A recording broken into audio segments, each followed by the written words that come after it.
Hello, bachcho. Let's see the question. The current scientific definition of a hormone is option A. Hormone is a chemical produced by endocrine glands and released into the blood and transported to a distantly located target organ.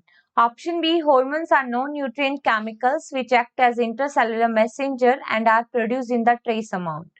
Option C. Hormones are non-nutrient chemicals which act as intracellular messenger and produce in trace amounts. And option D both B and C.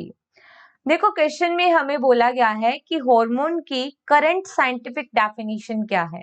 Option A में लिखा हुआ है कि hormone जो है वो chemical है, बिल्कुल सही बात है, जो कि एंडोक्राइन ग्लैंड से प्रोड्यूस होते हैं।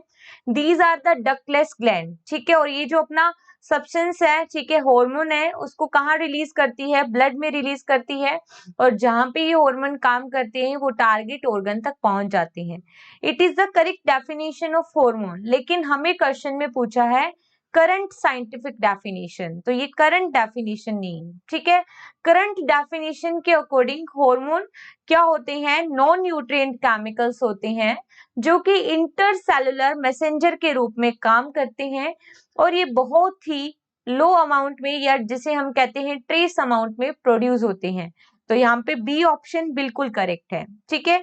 ऑप्शन सी में भी क्या लिखा है कि हार्मोन नॉन न्यूट्रिएंट केमिकल है, ये बात तो ठीक है, लेकिन यहाँ पे लिखा है intracellular messenger.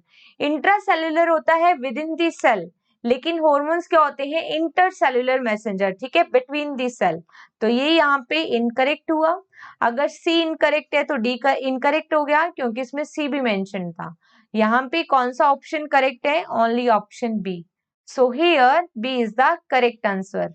Best of luck.